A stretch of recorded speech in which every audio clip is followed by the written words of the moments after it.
Amém? Aproveitando que você está sobre seus pés, primeiro livro da Bíblia, Gênesis, capítulo 1 e verso 1. Gênesis, capítulo 1, verso 1. É fácil de achar, então eu serei breve nas minhas considerações. Sou grato a Deus por essa noite, Deus ter nos preparado de estarmos aqui. Pastor Jean, Deus abençoe sua vida, sua família, seu ministério, que Deus retribua grandemente em sua vida. Trago a saudação do meu pastor, José Alexandre, venho debaixo da bênção dele, como em todas as outras agendas que eu vou, também saio debaixo da bênção dele, isso é importante. Hoje não faço de companhia da minha esposa, ela está gestante e ficou descansando um pouquinho hoje, mas graças a Deus por isso. Gênesis 1, verso 1, amém? Diz assim: no princípio criou Deus os céus e a terra, amém? Pode se assentar, adorando ao nome do Senhor.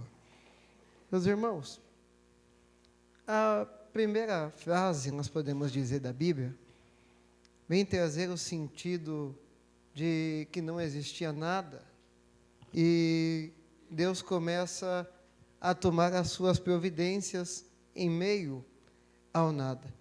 Notem que é importante ler não só o início da Bíblia, mas a Bíblia toda, mas o livro de Gênesis, leia pausadamente, respeitando o seu tempo, tanto verbal quanto conjugal, para nós conseguirmos compreender o que a palavra do Senhor quer nos dizer. Um erro básico que se encontra no Gênesis é quando nós olhamos um para o outro e falamos no jardim do Éden. Do é o pronome possessivo, que denomina a posse de alguém. Eu posso olhar para aquele carro e falar: o carro é do pastor Jean. Isso, eu estou dando a posse do carro ao pastor. E o jardim nunca foi do Éden, porque o Éden não é uma pessoa, o Éden não é algo que pode ter algo, o Éden é um lugar. É por isso que no capítulo 2, verso 8 do Gênesis, a Bíblia vem nos dizer que Deus criou um jardim no Éden. É um artigo, denomina tempo e espaço.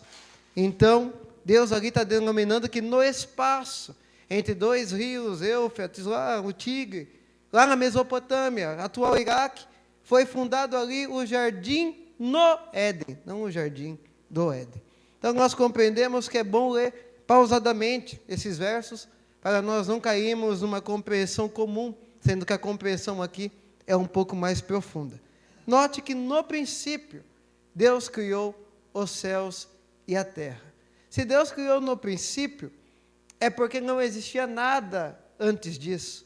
No princípio, imagino eu, isso é pensamento meu, que era um vazio completo, aonde Deus tomava posse, aonde Deus tinha domínio desse vazio completo. Não existia nada, não tinha nada chamado pelo nome, não existia nada criado, não existia nada que nós podemos dizer, aquilo começou a acontecer a partir disso. Não, no princípio não existia nada, era tudo muito vazio, era tudo muito obscuro para nós enxergarmos alguma coisa. Mas a Bíblia vem dizer que no princípio, quando não tinha nada, Deus começa a criar. Então nós começamos a entender uma coisa, que Deus gosta de trabalhar onde não tem nada. Às vezes nós questionamos a Deus, nós começamos a entrar num colapso, achando que Deus não está nos vendo, Deus não vê a nossa luta, Deus não cuida da nossa casa, da nossa família, Deus não quer levantar o nosso ministério. Por quê? Porque nós não vemos nada. Mas essa palavra aqui foi bem enfática, dizendo que no princípio, quando não existia nada, Deus foi lá e criou. Então é no meio do nada que Deus começa a trabalhar. É no meio do nada que Deus começa a agir. É no meio do nada que Deus começa a movimentar. Então, quando tu olhar para o seu lado e não ver nada, não esquenta não, porque no nada Deus trabalha, do nada Deus faz, no nada Deus age em nossas vidas. Então, quando faltar, não reclama não. Adore pelo que você tem e espera que o nada é com Deus. É Deus que faz do nada. O maior exemplo disso é José, no Egito, governador. Note que antes de José, o Egito nunca teve um governador. E depois de José também não.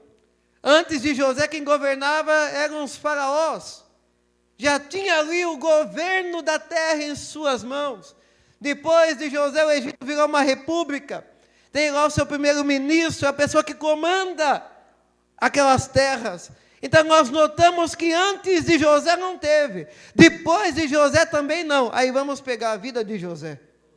José nem família podia dizer que tinha, porque os seus próprios irmãos fizeram questão de o vender. Quando chega lá no Egito, parece que Deus não está vendo, porque a Bíblia diz que era um rapaz obediente, era um rapaz cuidadoso, zeloso, era um rapaz que cuidava da fama da sua família, até que o seu pai vai lá e te dá uma túnica, toda colorida, que representa uma autoridade familiar, e parece que Deus não está vendo. É vendido, chega como escravo ao Egito. Chegando ao Egito, ele vai parar lá na prisão, por uma armadilha da mulher de Potifar. Então tu vê que daqueles que não têm nada, José podia dizer, eu sou o primeiro, eu não tenho família, eu não tenho nada, eu estou no fundo do poço. Mas quando Deus quer abrir uma porta em nossas vidas, Ele cria. Porque a porta, observa bem, a porta do governo, a porta para ser governador do Egito, não existia. Foi preciso Deus abri-la para José ocupá-la. Sabe por quê? Porque Deus ainda honra a fidelidade, Deus ainda honra a santidade, Deus ainda honra servo fiel. José, de qualquer maneira que foi colocado as suas condições, ele não se corrompeu. E Deus fez questão de honrá-lo. Então observa que Deus não abriu uma porta, meu irmão, onde não tinha porta. Deus abriu uma porta onde não tinha parede. Nunca existiu um governador no Egito, mas para honrar José, a porta foi aberta. Então Deus trabalha no meio do nada. Observa que a Bíblia diz que no princípio, onde não existia nada, aqui vem o termo Bereshit, agora vem o termo Bará, criou, criar. Que a Bíblia só atribui do hebraico ao Deus, Elohim, Bereshit, Bará, Elohim, no princípio criou Deus. Então nós notamos que esse criou é só devotado a Deus Pai, ao Deus Criador. Só Ele tem poder de criar, porque tem coisas que não são criadas, são formadas. Um dia uma pessoa inventou esse púlpito, ele foi criado, não, ele foi formado. O que é uma coisa formada? É o que já existe matéria-prima. A matéria-prima estava lá, a árvore, foi cortada, foi esculpida, até formar esse púlpito. Aonde tem matéria-prima não existe criação, existe formação. Até você não é criado, você é formado. Capítulo 2 do Gênesis vem dizer que Deus fez ali a escultura de argila de barro. Depois de formar a escultura que já existia matéria-prima, ele foi lá e soprou e formou o homem. Então nós não somos criados, nós somos formados. A matéria-prima é o barro, já existia. Deus apenas formou a sua imagem e semelhança e soprou o teu espírito ali dentro. É por isso que nós temos que sentir saudades do céu. Mas eu nunca vi, mas eu nunca entrei, mas eu nunca falei. Não, nós temos que sentir saudade do céu, porque nós andamos num corpo onde a matéria-prima foi feita de barro, mas o Espírito veio lá de cima, o Espírito foi enxertado, o Espírito foi colocado aí dentro, e esse Espírito não é da terra, esse Espírito é do céu. Então nós temos que sentir saudade daquilo que ainda nós não vimos, mas brevemente nós o veremos. Então há uma diferença entre criar e formar. Criar é só Deus que pode, é só o Deus Elohim que cria. Agora formar, o homem forma. O homem pega a matéria-prima e começa a formar ali as coisas. Observa que Deus criou poder, o bará, aqui o verbo, aonde é denominado ao próprio Deus. Deus formou o quê? Os céus e a terra. Note que Deus cria os céus primeiro. Diferente de eu pegar o texto bíblico, abrir a Bíblia, e aqui eu quero expor cuidadosamente isso, e ler, vigiai e orai. Mas número 1 é vigiar, número 2 orar? Não. Ali no meio tem uma conjunção aditiva, o e, que denomina um complemento. Então, o complemento de vigiar é orar. E o complemento de orar é vigiar.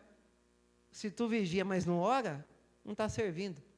Se tu ora, mas não vigia, também não está servindo. Número 1 é vigiar e orar. Agora, aqui é um pouco diferente. Porque no meio da conjunção aditiva e tem o a, que é o artigo. E o artigo eu já falei que denomina espaço e tempo. Aqui ele está denominando tempo. No princípio criou Deus os céus. Passou um tempinho e a terra. Então, primeiro é criado os céus, para depois ser criado a terra. Aqui, Deus faz questão de criar os céus primeiro, porque tudo começa lá de cima. Tudo começa com Deus lá em cima. Nada começa aqui embaixo. Então, essa ideia de que quando eu prego, pessoas aceitam Jesus, a casa vira, meu irmão, não é tu não. Começou lá no céu primeiro. Quando eu canto, as pessoas sentem a presença de Deus, não, é igual Davi, quando chegava com a sua harpa, o demônio, não, meu irmão, não é tu não. Começou lá em cima. Quando eu oro, a enfermidade sai, demônio sai, não é você. Começou lá em cima. Isso daqui vem do grego charisma, que é o bom cheiro, é o enxerto que Deus colocou em nossas vidas. E a partir do momento que tu falar que é você, Ele tira o bom cheiro dele da tua vida. Então nunca é eu, nunca é você. Sempre é Deus que trabalha em nossas vidas. Até a Bíblia diz que, porque dele, por ele e para ele, são todas as coisas. Quer saber de uma coisa? Até você é dele. Então não queira honra, não. Não queira glória, não. Deixa isso para quem é merecedor de toda honra e toda glória. Então Deus criou os céus. Começou lá no céu primeiro. Observa uma coisa, que tudo que existe na terra, primeiro é instituído no céu. O maior exemplo disso está com Moisés. Lembra quando Deus abre os céus em uma revelação e mostra pelo tabernáculo que já existia no céu? Moisés, tem um tabernáculo de adoração aqui, tu vai fazer um aí na terra, igualzinho que já existe aqui. Então Moisés olha aquilo que já existia no céu, porque no céu já existe adoração, e começa a copiar o lugar de adoração na terra. Tu lembra quando chega a mensagem para Jacó? Jacó, teu filho José morreu nada, foi vendido como escravo ao Egito. Mas Jacó, muito irado com aquela informação, que o teu filho morreu, ele pega as suas vestes e rasga, como sinal de grande ira. Lembra quando a família de Davi se corrompe por causa do seu pecado? Chega lá a mensagem para Davi, um dos seus filhos matou o outro, porque aquele teu filho abusou da própria irmã dele. Ali, Absalão e Aminon entraram numa briga e um acabou morrendo. O que Davi faz? Vê tua família perdida, ele rasga as suas vestes, como sinal de grande ira, ódio, lamentação. Agora tu se lembra que 9 horas da manhã, lá no Gólgota, um tal de Jesus foi crucificado. Meio-dia, a Bíblia diz que a terra entra em trevas. O céu fechou, o sol se escondeu, tudo escureceu, a terra começa a tremer, as rochas se partiram no meio. Isso foi até 3 horas da tarde. Quando chega a hora nona, 3 horas da tarde, Jesus diz assim, tetelestai, está consumado. Nesse momento existiu um véu lá no templo, o véu da separação. E para mostrar que a obra da salvação começa do céu para a terra, a Bíblia diz que o véu se partiu de cima a baixo. Se cumprindo as palavras de Jesus, porque para você entrar no Santo dos Santos, tu tinha que passar por 3 portas dentro do templo. A porta do caminho, a porta da verdade e a porta da vida. Ali cumpriu a palavra de Jesus, onde ele diz, eu sou o caminho, eu sou a verdade, eu sou a vida, e ninguém vem ao Pai se não passar por mim. É porque a obra da salvação, a obra que redime a tua vida, a obra que santifica a tua vida, a obra que vai te levar no céu, não é tua, é dele. Começou no céu esse projeto. É por isso que Deus cria o céu primeiro. É porque o segredo está lá. Quer ser abençoado? Tenha contato com o céu. Tenha intimidade com o céu. Quer ser frutífero nessa terra? Quer ser bem-sucedido nas suas coisas? Começa tendo contato com o céu. Porque não existe bênção alguma que desça em nossas vidas se não vir do céu. Vem diretamente de lá. Então Deus cria os céus primeiro. E depois cria a terra. Observa que ainda no primeiro versículo da Bíblia, a Bíblia vem dizer que Deus criou os céus. Os é plural, é 2 ou mais. Isso é porque existe mais de um céu. O primeiro céu é esse que nós vemos, é o atmosférico, é aquele que você olha para o alto, os pássaros passam, o avião passa. Quando tu pega uma férias do serviço, você entra dentro de um avião e ele te coloca no primeiro céu. Aí você vai tirar suas férias, navegando dentro de um avião no primeiro céu. Então, no primeiro céu, um avião pode te pôr lá. É uma coisa simples, chegar no primeiro céu. O segundo céu é o céu astronômico, aonde estão os astros. Sol e Lua não são planetas, são astros. Então, nós notamos que o segundo céu é um pouquinho mais difícil de chegar. Quem tem muito dinheiro chega lá. Tem um doido um tal de Elon Musk, que ele já está começando a lotear a Lua, subdividir a Lua. Ele está achando que vai dar tempo da Terra ser destruída, e nós que compramos lote na Lua e morar lá, meu irmão, não vai dar tempo. A Bíblia diz que em Apocalipse 22, que os homens procurarão a Lua e não acharão. Os homens procurarão o Sol e não acharão. Alguns vão dizer, cadê as montanhas para mim se esconder atrás dela? Também não vai achar, porque ninguém vai se esconder da ira de Deus naquele dia. Então, ou seja fiel hoje, ou enfrenta a ira de Deus amanhã. E lá não tem como se esconder. Os seus olhos brilham como chama de fogo. O salmista diz, Senhor, Tu me conheces e Tu me sondas. Tu conheces meu levantar, Tu conheces meu deitar, Tu conheces os meus pensamentos, Tu conheces tudo, Deus. Quem me separará do Espírito de Deus? Quem me esconderá dele? Será a profundidade, será a altura, tal entendimento é tão grande que eu não sei o que pode me esconder de Deus. Nada vai nos esconder de Deus naquele dia. Ou anda certo hoje, ou enfrenta amanhã. Quer um exemplo disso? Hoje, se tu peca, o pastor vai te aplicar uma disciplina dentro da Bíblia. Tu fala assim, pastor, se tu contar o meu pecado aí em cima do púlpito, eu vou te processar. Para pecar foi homem, para pecar foi mulher, mas para assumir o seu pecado diante dos santos não é homem, não é mulher. Quer que o pastor passe a mãozinha na cabeça? Hoje tu fala para o pastor, vou te processar.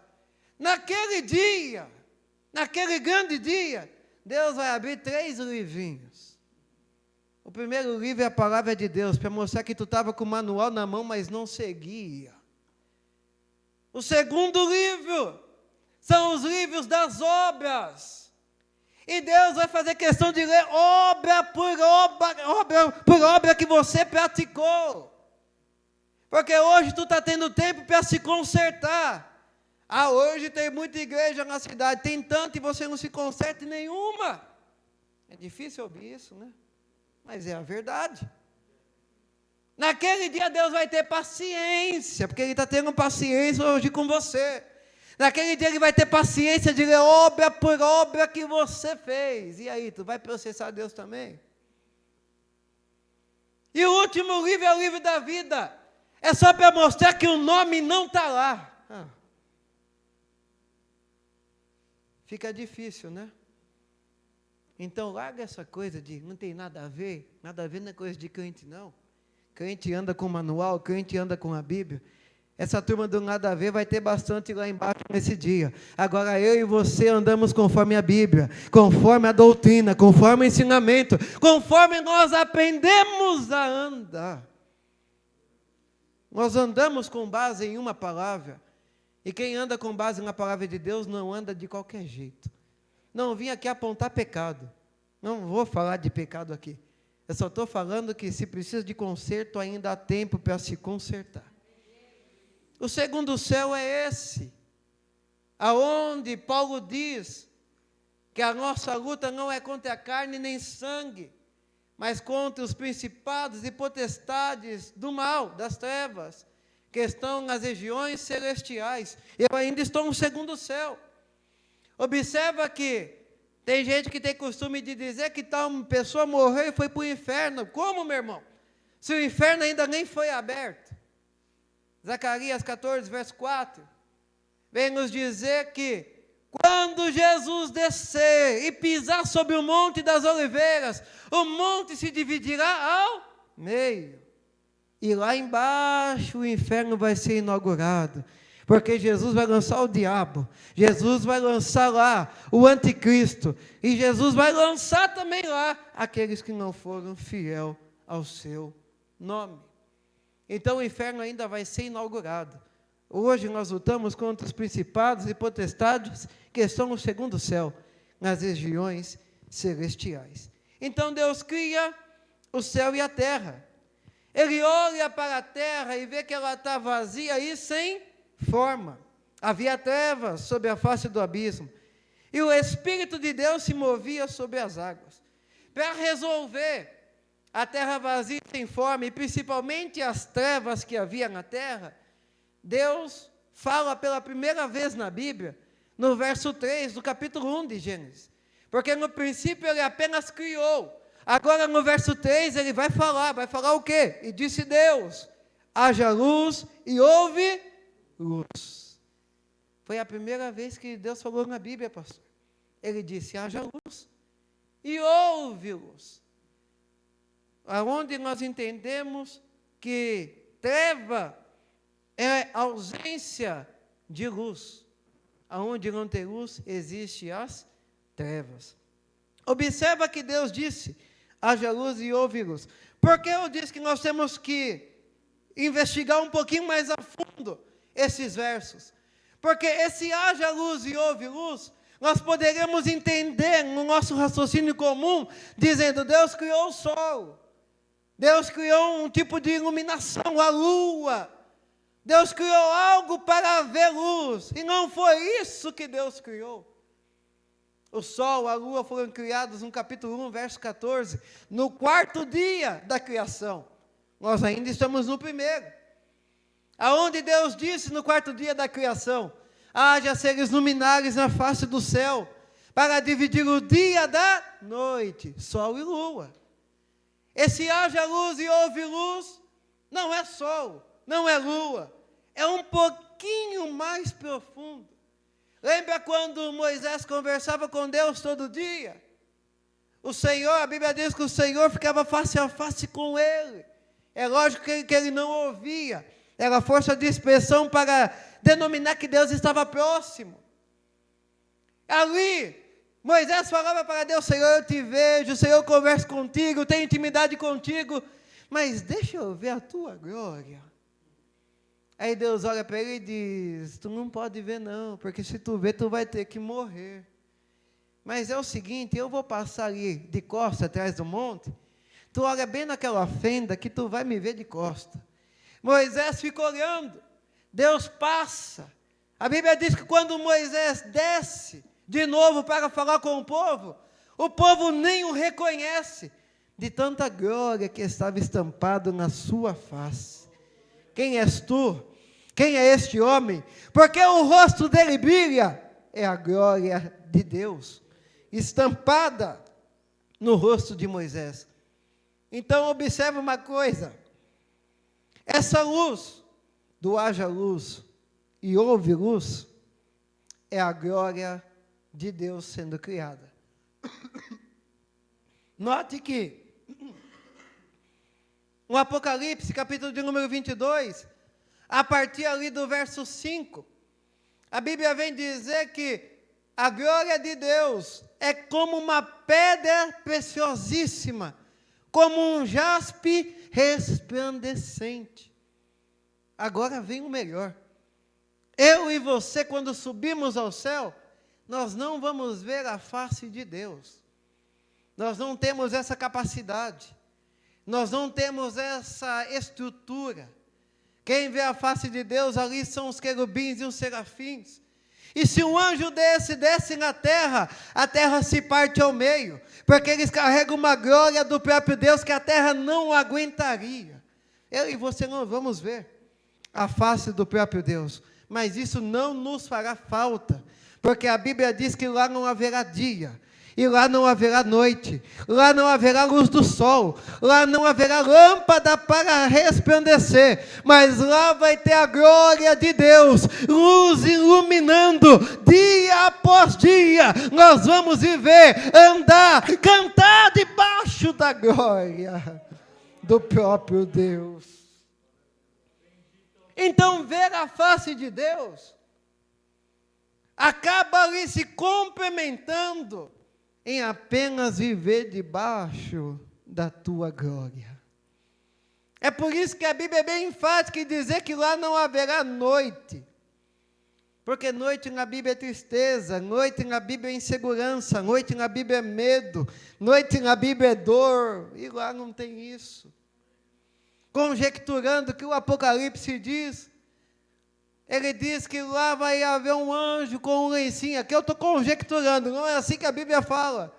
Mas lá vai ter um anjo com um lencinho. E quando você chegar lá, toda lágrima ele há de enxugar. Lá não vai ter espaço para choro. Lá não vai ter espaço para dor. Lá não vai ter espaço para insegurança. Olha como a noite é difícil dentro da Bíblia. Lembra quando o anjo passou, ceifando a Bíblia dos primogênitos, aonde não tinha sangue no cunhal da porta? Qual era o horário disso? Era meia-noite. Era durante a noite.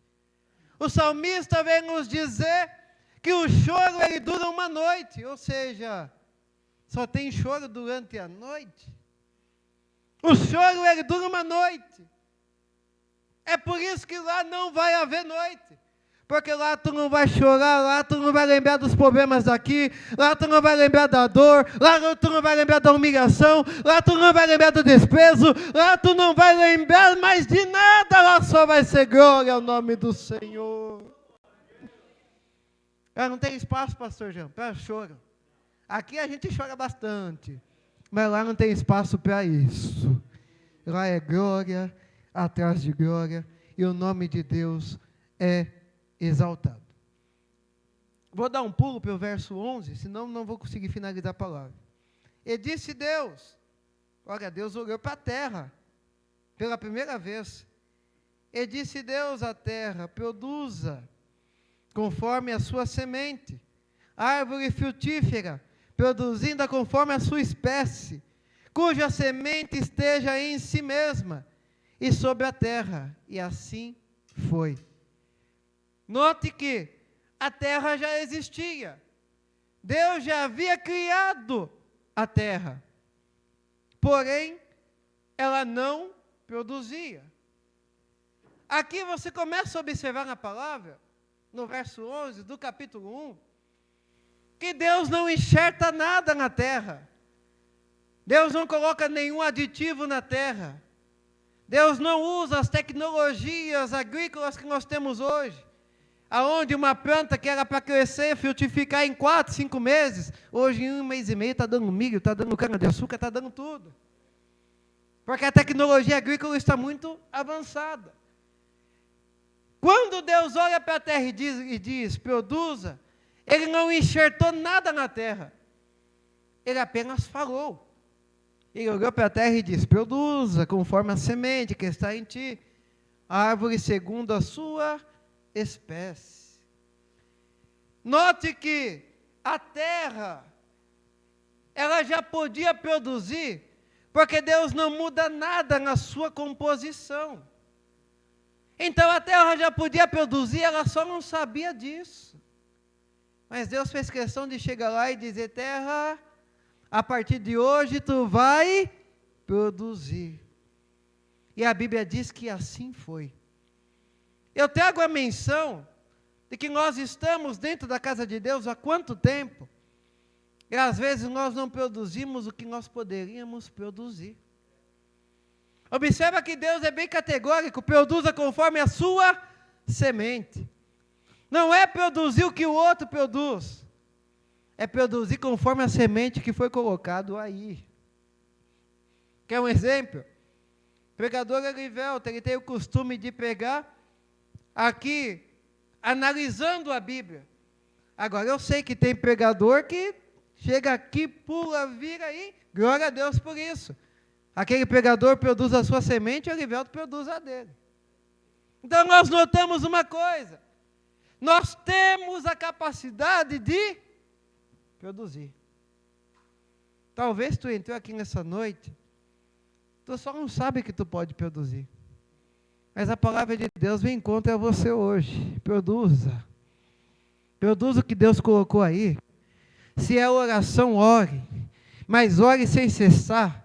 Produza frutos dignos. Se é cantar, cante. Não rejeite oportunidades de cantar. Mas cante com autoridade da parte do céu.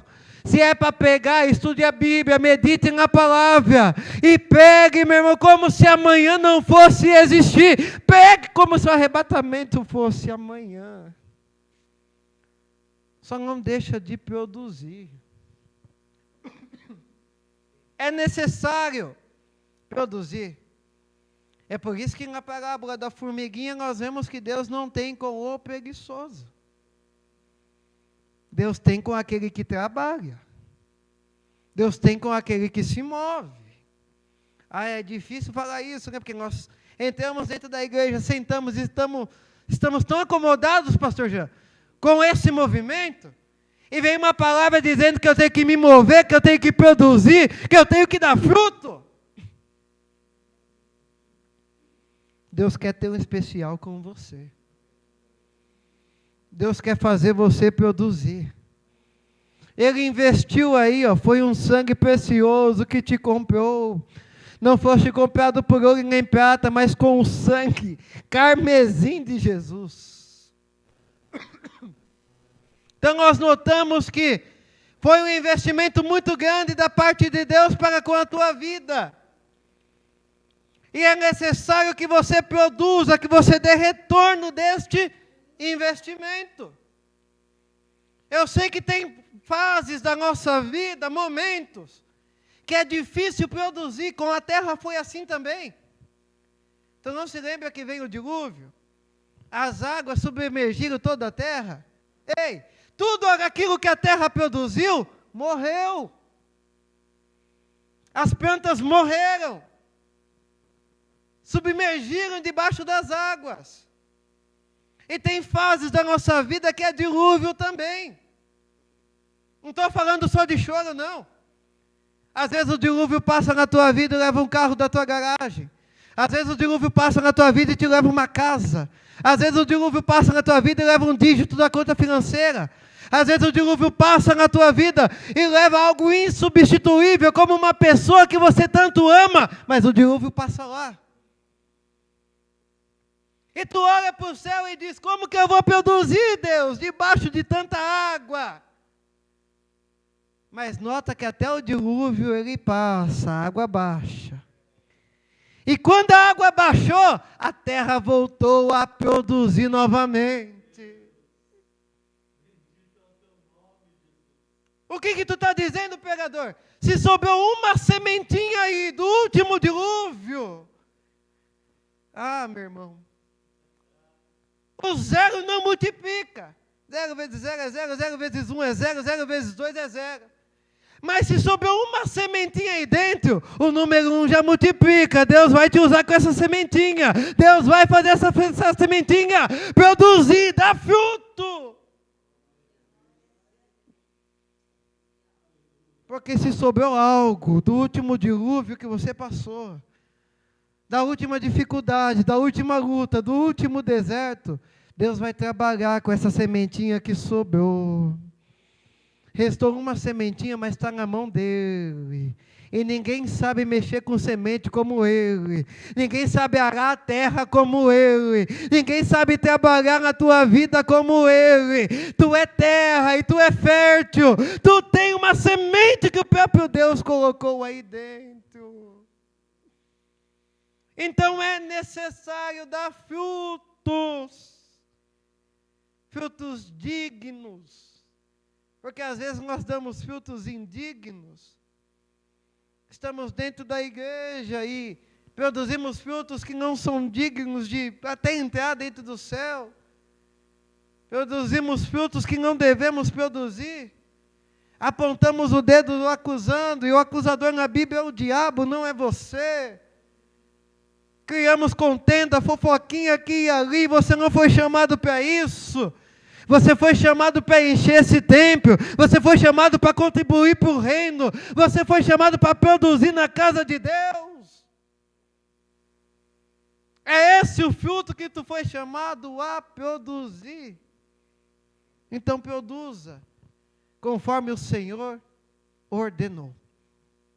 A Bíblia, ela vem deixar bem enfático que nós temos que trabalhar com o que Deus nos deu. Quer um exemplo disso? Lembra quando Jesus olha para os seus discípulos, e aí tem alguma coisa para alimentar essas pessoas, a multidão? E aí, Felipe? Não, Jesus, não tem nada. Aí aparece um jovem com 5 pães e 2 peixinhos.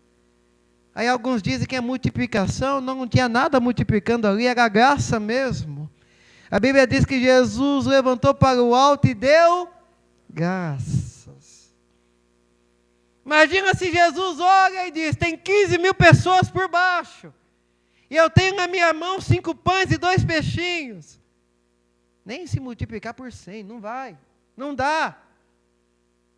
O que eu vou fazer? Jesus pega o pouco e dá graça no pouco. Olha que ensinamento de Jesus. Porque às vezes nós temos pouco e fazemos bico, vamos resmungar para Deus. E Jesus está dizendo, mesmo com pouco da graça, leva para o céu e dá graça. Tem pouco, mas meu irmão, tem alguma coisa aí? Dá graça pelo pouco que Ele te deu. Tu se lembra da viúva quando foi procurar Eliseu? Ah, já quer levar até seus filhos cativos, pela dívida que o teu marido deixou. Aí a viúva chega no profeta. O profeta já esperando.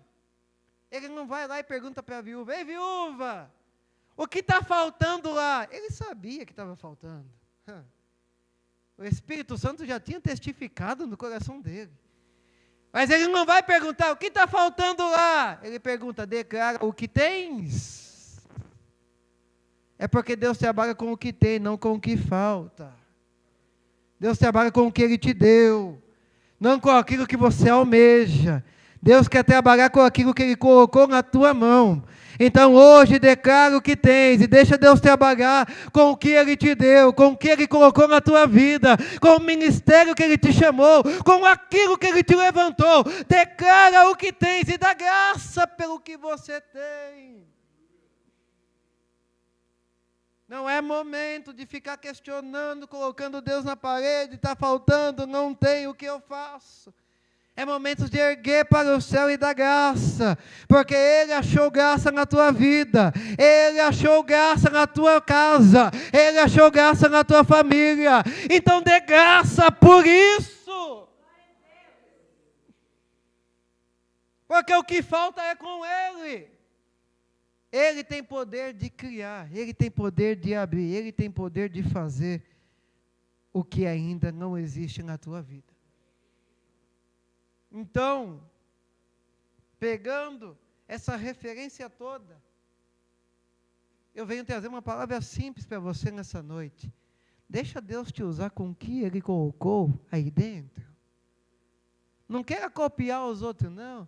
Mas é tão bonito aquele pregando, mas é tão bonito aquele cantando. E Deus te chamou para ser único. Deus te chamou para ser uma pessoa especial. Deus te chamou para ser alguém singular. Deus não te chamou para ser cópia de ninguém, não. Deus te chamou para ser alguém usado com autenticidade, com autoridade no nome dEle.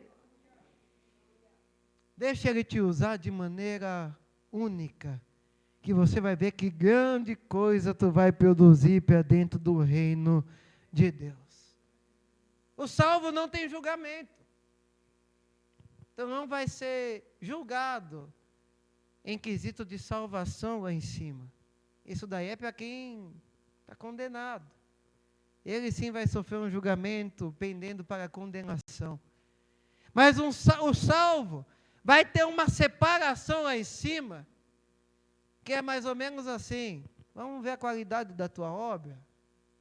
Não é quantidade, porque a quantidade de obra a gente pode fazer em grandes números, mas a qualidade da obra que você fez. Ah, tu pregou? Preguei. A pessoa foi salva? Foi. Mas como tu foi pregar? Tu teve respeito pela palavra? Tu estava com a vida no altar? Cantou? Cantei. Ah, a pessoa sentiu a presença de Deus conforme tu cantava? É. Mas como que estava a tua vida? Como que estava lá dentro da tua casa? Como você tratava a sua esposa? Como você tratava o seu marido? Isso vai contar. Então é esse julgamento que nós vamos ter lá em cima. É aquela pedrinha que vai ter na nossa coroa, nosso galardão. E talvez dentro da igreja, o maior galardão não seja do pastor, não seja do presbítero, não seja do diácono, não seja do evangelista, não seja do que canta, não seja do que prega. Mas talvez a igreja toda está de pé, porque tem uma vida lá atrás que ora para a igreja continuar de pé. A obra dela tem qualidade, a obra dele tem qualidade. E é isso que vai contar lá em cima. Então hoje, quando tu for fazer algo, questione a si mesmo. Tem qualidade? Vai trazer crescimento? Eu vou ajudar o reino? O que eu vou fazer é para o crescimento do reino. Se não for, não faça. Mas se for, tu tem carta branca do céu para trabalhar na obra de Deus. Posso orar, pastor? Se coloque em pé. Gostaria de fazer uma oração. Já peço desculpa, porque já faz 10 dias que eu estou um pouco ruim com tosse. Estou melhorando agora. E a gente não para. Então a voz para voltar ao normal demora um tempo. Então peço desculpa por qualquer inconveniente. Mas eu vou te convidar a orar. Nessa oração, fala para Deus abençoar essa terra aqui, ó. Fala: Deus, é essa terra hoje. Ajuda essa terra, devolve a esperança, devolve a capacidade de produzir. Abaixa as águas, Deus. Me ajuda a ser terra fértil. Me ajuda a produzir para dentro do teu reino. Você precisa produzir, eu preciso produzir. Então vamos pedir para Deus nos ajudar, amado, e poder